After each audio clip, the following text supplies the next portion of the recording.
In this video, I'm going to show you Edexcel A-Level Maths, June 2018, question 11. My name is Sunil Tanna. I'm a tutor and author. My details are shown on the card. I'm available for tuition one-to-one, either in person if you live locally, I live in Buckinghamshire, England, or online if you live further afield. Let's have a look at the question. The question says, use the binomial expansion to find the expansion of this is equal to this, the square root of 1 plus x divided by 1 minus of x. So we could think of the top of the quotient, the top of the fraction, we'll call it a, is equal to 1 plus x to the half. And the bottom, which I'm going to call b, is equal to 1 minus x. Since it's on the bottom, it will be minus a half. Power half means square root. And of course, if it's dividing by the square root, it will be minus power half. Okay, and we can now use our general formula for binomial expansion to do this.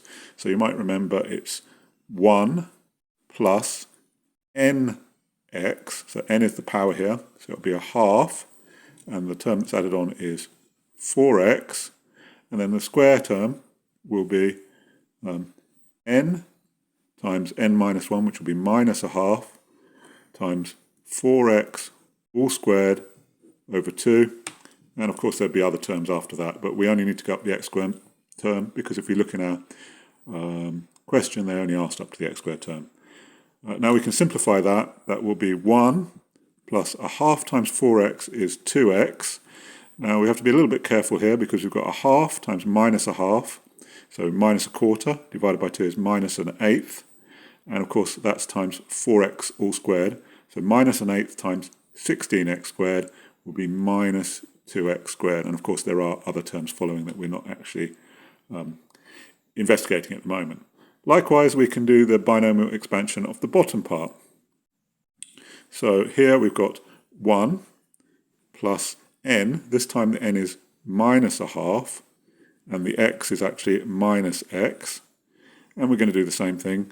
So the first is n times n minus 1, which would, so minus a half times minus 3 over 2, and then minus x squared over 2. And again, there will be more terms after that, but we don't need to write them all out.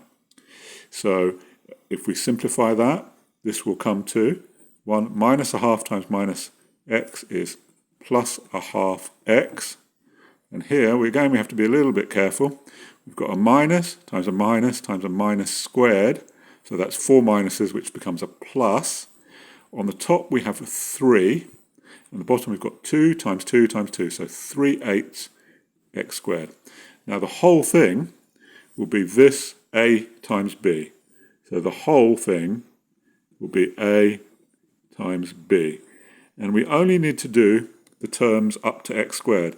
So the way I would do it is I'd multiply 1 to all of these to give x squared terms, then 2x times at least as far as the x squared term, and then minus 2x squared to that. So if I do 1 times all of this, it's going to be 1 plus a half x plus 3/8 x squared. Now I'm going to do 2x times each of these. So 2x times 1 is 2x. 2x times a half x is x squared. And of course there will be additional terms after that, which I don't need to bother with because again I'm only interested in the terms up to x squared. Now I'm going to do minus 2x squared times each of these. The first one will be minus 2x squared times 1, which will be minus 2x squared. Then I'll have minus 2x squared times a half x, which will be an x cubed term. I don't need that because I'm only interested up to x squared. So again, there would be additional terms. And if I now combine them all together, I've got 1. And I've got a half x plus 2x, so that's 2.5x, or 5 over 2x.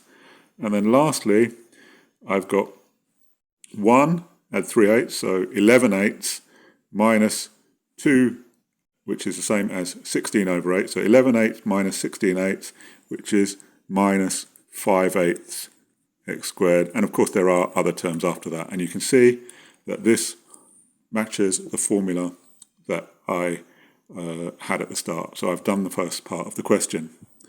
Okay, now if we lead a little bit further, it says a student substitutes x equals half into both sides of the approximation, shown in part A, this approximation, in an attempt to find the square root of 6. Give a reason why you students should not use x equals half. Now, if you look at this formula, look at the expansion, we would be putting x into this one, so it'd be 4, 1 plus 4 times a half, and 4 times a half, of course, is 2. Now, if you remember, the general formula for binomial expansion is only possible if this term here is between -1 and +1. So in other words, what we can see is if x is equal to a half, modulus of 4x is equal to 2, and 2 is greater than 1, which tells us that the expansion is not valid. Okay, we're now going to do part C, and as I'm running out of space, I've got another page with the same question on it, and we'll just continue like that. So we're doing part C. Remember, we've already derived this formula. So the question says, substitute x equals 11 into this formula to find an approximation for square root of 6. Now, first of all, what would happen if we put 1/11 into this formula? What we would be working out would be the square root of 4 times 1/11, so 4/11, divided by 1 minus 1/11, which would be the same as the square root of 15/11 divided by 10/11.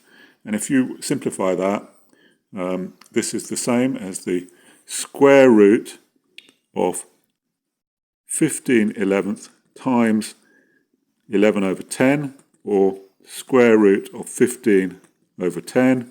That simplifies that fraction to be 3 over 2.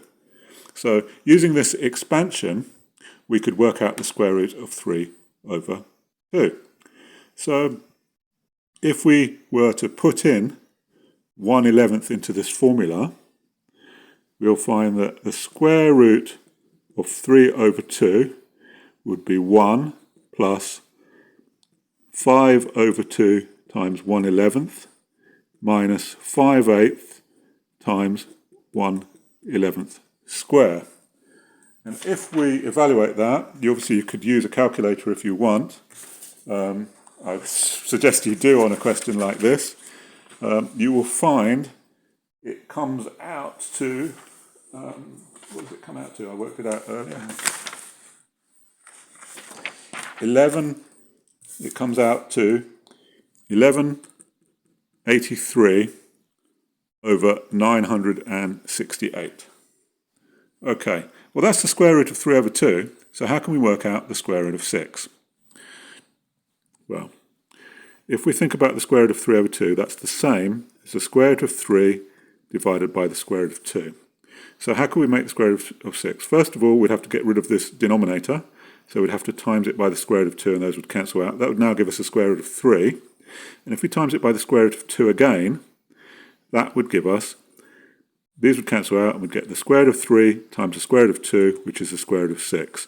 So in other words, we multiply this number here by the square root of 2 times the square root of 2. Of course, that bit is the same as 2.